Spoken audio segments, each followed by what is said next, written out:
Okay, here we go. State championship preview week for Kansas. Semifinals. Semifinal preview week for Missouri. It's getting real here on Snap Tackle Pod. Yeah, we had a good week of games last week. It was tough. It was tough to top the week before, but there were still some really good games last week. And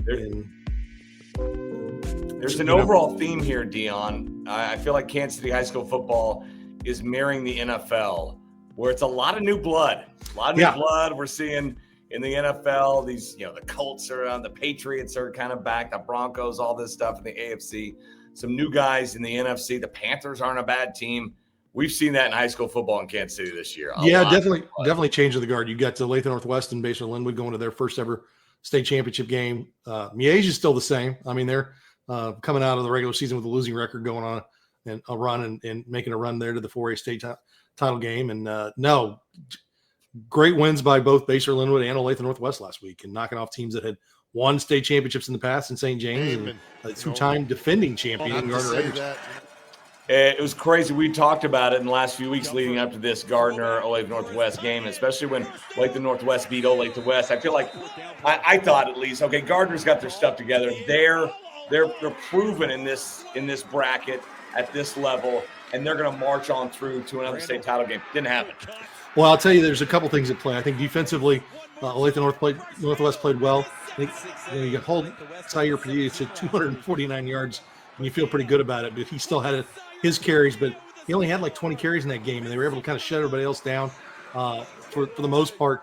And then offensively, they had all their weapons on display. Bryce Randall, the tailback, Brody Comfort, one of their other quarterbacks, came in and had a big run, and they really showed that now as a healthy team offensively, they've got several guys who can make things happen for them with the ball in their hands. And so they were really just a little bit more weapons on offense, and on defense just slowed down that Gardner offense just enough and got that 2-score lead on them, which makes it tougher for them to come back and went ahead and got the win.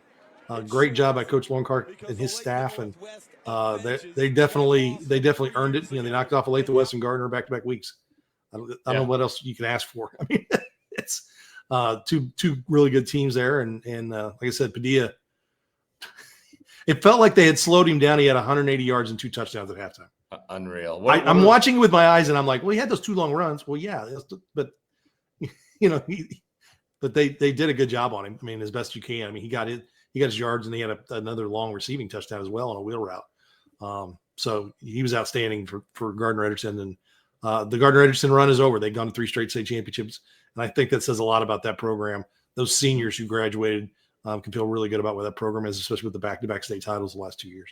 Yep, got back-to-back state titles. So close to having 3. Yeah, so the last, that last play I believe was in overtime, right, against Manhattan that first year. Mm-hmm. So yeah, the dynasty is still going there. But congrats to Olathe Northwest as they get it, and they're moving on to take on a Manhattan team who it's chalk over on the west side, a team that's really turned into a powerhouse these last 5 years or so.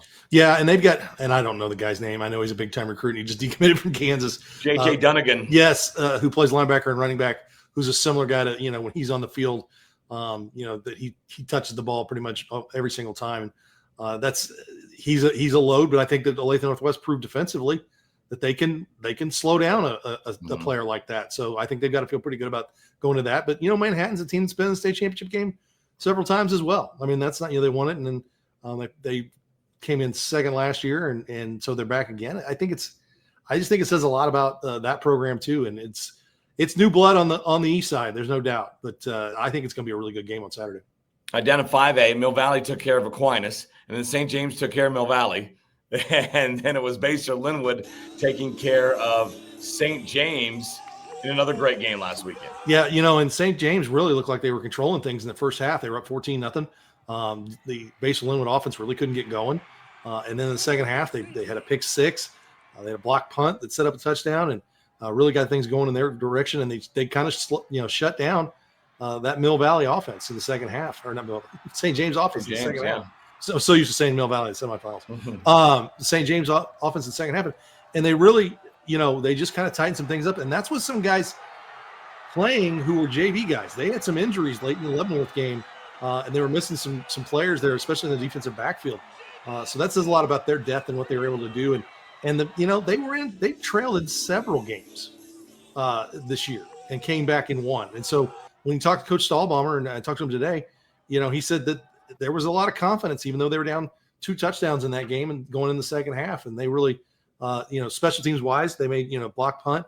They also blocked an extra point that made it that 8-point margin when it was 21-20, and then they scored to make it 28-20. And so even if St. James was able to get a score in there, they were going to have to get the 2-point conversion to tie. So we talked a lot about the special teams being a big part of this game with these two teams, and it definitely was. It definitely was.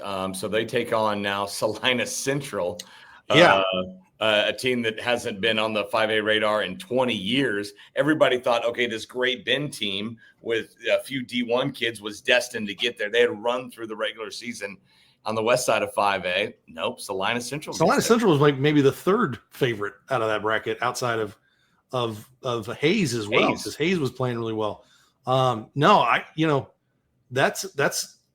This is the Baser Salina Central is not the matchup. I think that I'd have to see somebody, with proof to say, oh no, going into the playoffs, I could see Baser and Baser might have been your fourth pick on the side, and they were the one seed, third for Salina Central, and they were the 1 seed. So they played to their seed. And I think it says a lot about Baser in the fact that they beat a tough Leavenworth team the week before, and the way they play their games, they've blown out some teams, but they also are very comfortable in those close games. They're not comfortable trailing, but they don't get rattled down 2 scores. They did not at all, and I think that definitely will help them going this weekend, because you just don't know what it's going to be like getting on the field. But it's going to be equal for both teams. All those kids haven't been down there, haven't gone through all the extra week of practicing on Thanksgiving, all that kind of stuff. There's nobody who's got that experience going into this game. All right, down in 4A, it's Bishop Miege taking on Cape, and the rest of the public schools in 4A don't know who to cheer for in that one. It's 2 private schools going at it in 4A. Well, and Bishop Miege played a great game last week, and it was 0-0 midway through the second quarter, and then they scored. Labette County did a great job there, and you talked to Coach Holmes. He said they did some great job disguising some coverages and showing us some stuff we hadn't seen, and they threw a couple picks in that. But then they got up 14-0. Then they Labette County ran the kickoff back to make it 14-7. And then Labette County kicked an onside kick and didn't get it. And that set up another scoring. I think that Labette County would really like to have the last 2.5, 3 minutes of that half back, because they gave up like 10 points in the span of like a minute and a half. And that really just the game kind of was away at that point. And, but no, Miege looked very comfortable in the last part of that half, knowing that they hadn't played their best offense, and they extended that lead right before half. And it really showed what they could do, especially with getting a field goal with no time on the clock to extend that lead. And so it really, they go up 24-7 going into halftime, and it was pretty much over at that point. But no, they showed the team that has a lot of experience being in those games. And hats off to Labette County and the season they had. And one of the things about that field goal right before half, and Coach Holmes told me it's a grass field, it was a muddy track. So they went out and worked on it. And before the game, the snapper, the holder, and the kicker finding spots, finding footing, working on it, getting it ready. So the preparation and execution met up in that, and they were able to get that late field goal that really took the steam out of Labette County. I mean, I think they kicked it away with 40 seconds left, thinking, and they hit 2 big plays and were right down in there and almost had a chance to score a touchdown. Another touchdown right before the half. But Miege is looking good since their quarterback has come back. Yeah, they are a different offense. Lost him in the first game. Yeah, and he missed almost all the way till Blue Valley. I think basically came back to Blue Valley game, and they haven't lost since. Yeah. And Capen's a really good team, and I think they're probably the favorite here. But they've lost, they lost to Wichita Northwest. That's it. And St. James, and so they've really, and it was a blocked field goal so that St. James got to win that game. And that's a good team. I think it's going to be a good game. I think probably you would say Capen's the favorite. They've had a better regular season. But there's something, 2 years in a row now, there's something about Miege, the way they're playing. And I think they're playing better this year than they were this time last year. I think they may be healthier than they were this time last year.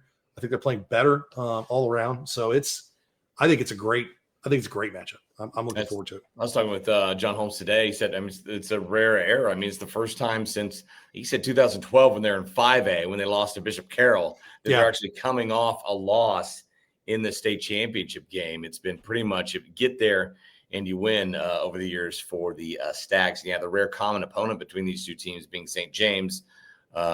St. James, close game with Capon. And then St. James took care of Bishop Miege, but again, in week one, long time. Yeah, that's a long time. It's two totally different teams at that point. I mean, they shut out Miege in that first game, and that's not happening now. Yeah.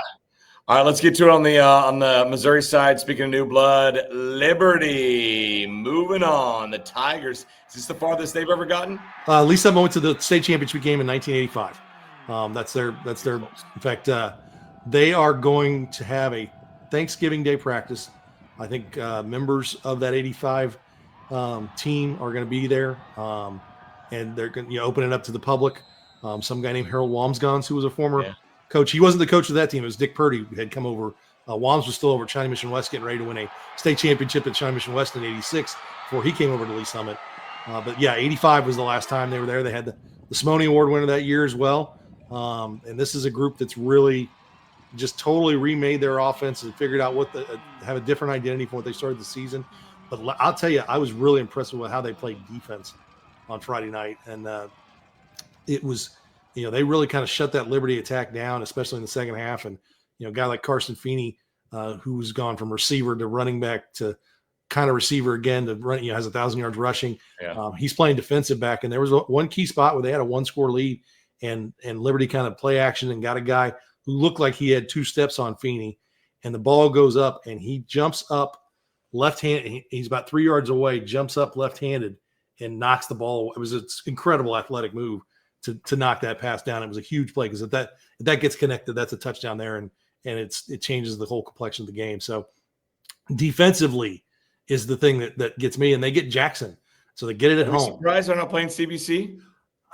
I don't know. I think CBC, I don't know how tough their schedule was. And they went out and played some teams outside of the state along with their regular schedule.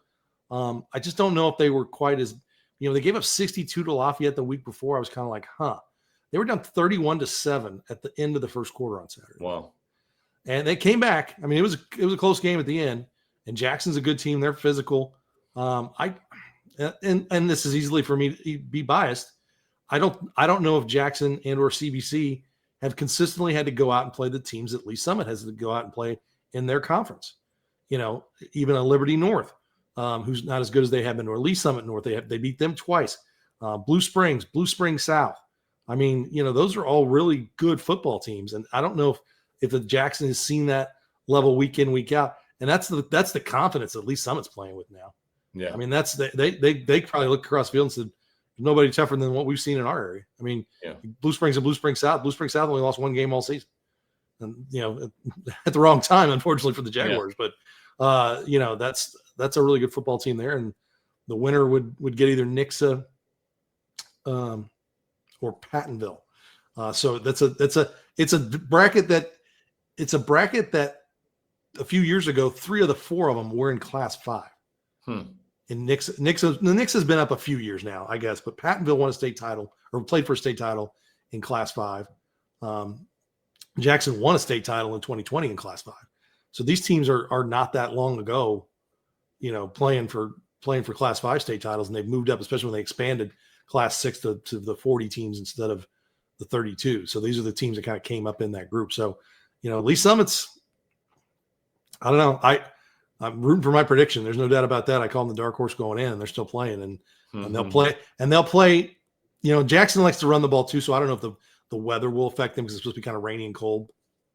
I think if you hold on to the ball, that's gonna. I don't know how much the ball's going in the air for either one of those two teams on Saturday, but having good gloves and dry gloves to hold on to the ball and a dry ball is going to be a challenge. It looks like on Saturday. Almost had a huge upset in Class 5. I mean, Green Valley played with Platte County basically the entire way, lost by a couple scores, but put some points up on a really good Platte County defense. Yeah, they did. And Coach Oots said that Green Valley and Platte County played each other so much, and he said, he said Green Valley's so well coached. David Alley and his staff do a great job, and they came out and hit him with some stuff that they blocking scheme wise that they weren't ready for, that they didn't adjust too well, and they finally did kind of get it going. But Dawson Head, their tailback, had a great night for Green Valley, and Green Valley kept with him and scored, and then Platte County pulled away late and then got a late interception to kind of salt it away. But no, it's no shocker that the two toughest games that Platte County has played are the last 2 weeks against some guy named Kelly Donahoe and his staff, and David Alley and his staff. Two guys have won a lot. Raytown South guys, right? Yes, they coached together at Raytown South. So yeah, they are very they're not just necessarily similar, but they're both really, really good coaches. Yeah. and I mean, Kelly's got the hardware that David Alley doesn't have, but he did take Raytown South to a state championship game in 2008, and we're almost a blown coverage away from winning a state title game. A guy got behind him late in the game, and they lost that game. But no, that's definitely they go to Kirkwood now. Platte County does. Kirkwood's got athletes. Their coach is Jeremy Macklin. Got outstanding. Shocking, they've got outstanding receivers. Yeah. So they can score. It's got so many scores, man. 70-56 of the Class 6 bracket. It was 45-42 last week. I need to update the bracket because this game has been moved to Friday at 3 p.m. because of the weather. Yes. You could tell where the people want to throw the ball because there's another game in Class 2, I think, that got moved to Friday over on the eastern, over in Monroe, I think Monroe City. I asked the West Platte coach. They've got Tipton. I said, "Is there any talk of you guys moving your game?" And he's like, "Well, it's a grass field, and they want to run the ball, and they don't want us throwing the ball." So he said, "So I'm pretty sure we're going to play in the mud on Saturday." But good win for West Platte, knocking out Adrian, the defending champions, and Taylor Gallagher, that coach, their second-year coach there. And he's got that team going. And Tipton's been one of the best teams in Class 1 all season. But West Platte back in the semifinals for the first time since 2005. Back when right after the Barmans, they went deep again. But that early 2000s, West Platte was one of the best teams in the state in Class 1, including winning a state championship. So it's good for that community. They ended up like an 18-game losing streak to East Buchanan earlier this year. Nice. And a lot of that was because East Buchanan was pretty good, and plus they would play twice a year over a span of about 9. Because I started thinking to myself, I was like 18 times. Preps KC's been around for 16 seasons, but then I looked, there was like 5 or 6 seasons where they played, twice because they'd come out of the regular season, they'd be in the same district, and they'd end up match up with each other. So they got a lot of that. But no, that's a good young staff. Taylor Gallagher is a Platte County guy. So it's kind of funny if they were to win and Platte County were to win, West Platte would play right before Platte County in St. Joe. So I think there might be a few people from that area that would go to that game. Go to those games. I mean, I bet there's probably plenty of people who are Platte County fans who are probably like, "Hey, West Platte's there. We're just going to go up a little early and catch 2 football games." All right. Well, Kearney had to go to Warrensburg on Saturday and advanced in Class 4. Yeah, and really, we talked about Warrensburg getting their program to where they're back in this game again. But you see Kearney here, and Kearney's just really good. Their defense, I think, doesn't get nearly enough credit. They tend to come out the shutout the week before over Savannah, and this one was 49-7. They gave up a touchdown late, but their defense has been outstanding, and they've really got it going. And Carter Temple's their junior. There's a lot of juniors who are starting on this team. So this is probably another couple-year run for them. And like I said, they've only lost a couple games the last 3 years, made it to the semifinals. Now the 3rd year in a row. Last year they lost to Lutheran North. They played Lutheran North closer than anybody else did in the state playoffs. So, I mean, as far as I was concerned, they were the second best team in Class 4, and so I voted them in the rankings as well. But no, they've, they get to go to Festus. Here's a little funny fact for you. There are 12 semifinals and 11-man football being played. 4 of them, 2 in Festus and 2 in Lee Summit, are being played in those towns. Festus St. Pius X is hosting a playoff game. Festus High School is hosting a playoff game. Right. Lee Summit is hosting a playoff game. And St. Michael is hosting a playoff game at Lee Summit North. It's just weird that you've got, within probably 5 miles of each other in these 2 towns, you've got 2 semifinal playoff games. How about St. Michael getting this far? It's got to be the farthest for them, right? Ever. It is easily, and they are really a talented team. They had 3 losses early in the season. I think that they're up to 8 in a row now. They lost to Topeka Hayden. No crime there. We all know how good Topeka Hayden is. They lost to Mountain Grove, a really good Class 2 team who just got knocked off in their playoffs, and they lost to St. Pius. Those are their 3 losses. Arkansas, right? Mountain Grove, Missouri. Is it Missouri? Okay. Yeah. And they got healthy, and Gage Burris, their quarterback, is outstanding. They got great receivers in Hiller and Max Thomas, and Max Thomas had the game-clinching interception at the end, and he's also their punter and their kicker. Outstanding punter and kicker. Just a great athlete. They really are. Mark Bliss is their head coach, first-year head coach, and we talked about him, I think, last week about how he came from. I think he was in Iowa this last time, but he's been on both sides of the state line. Kansas, Missouri, all over. Yeah, he's been all over.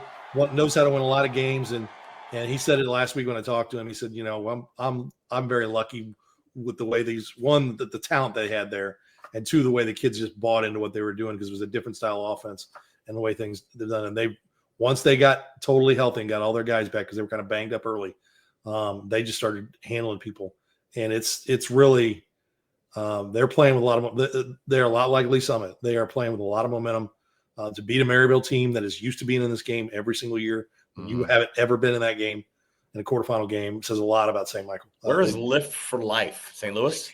It is a charter school in St. Louis, much like a KIPP Academy or KIPP Legacy here. And they played a pretty tough schedule. They played like DeSmet and Salut, a lot of bigger schools. But also, last week they were down 6-0, and I had thought they had lost, and then got home.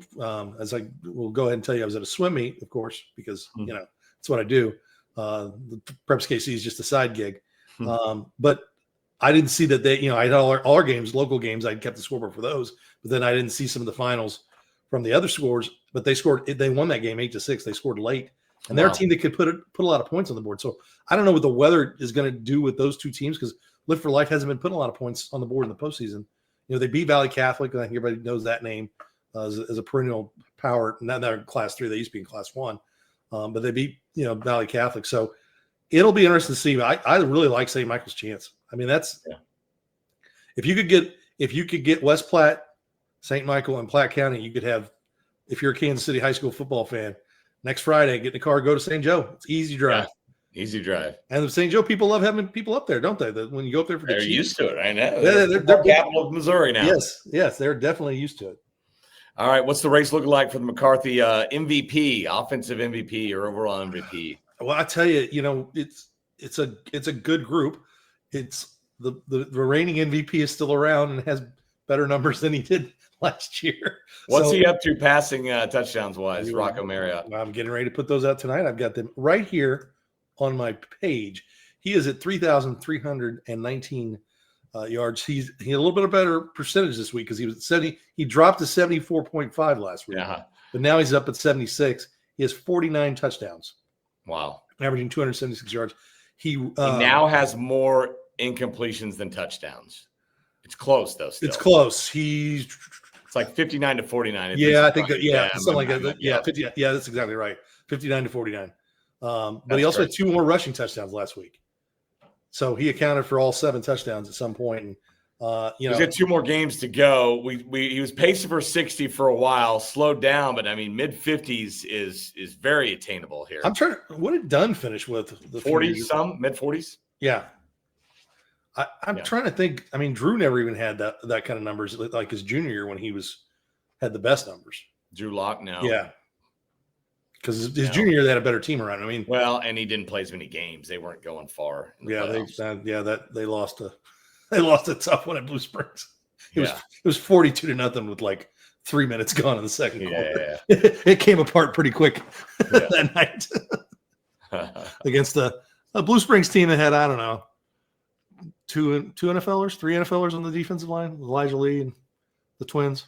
Nice. Yeah, there's just a few guys that could play on that team, but no, that's it's interesting. The defensive guys, we're getting nominations in, and we're going through the lists, and of course, chasing down all conference teams. It's always as I explained to my wife, the arc of my football year starts out in the putting schedules in, and then you get in the games, and everything's going during the season, and it all does itself, and because you have just basic things we do every week, and then you get down now it's exciting because the games mean more and there's less games, and now I'm back to like chasing down all conference teams and doing, filling out stuff to get ready to do our Preps KC McCarthy elite team.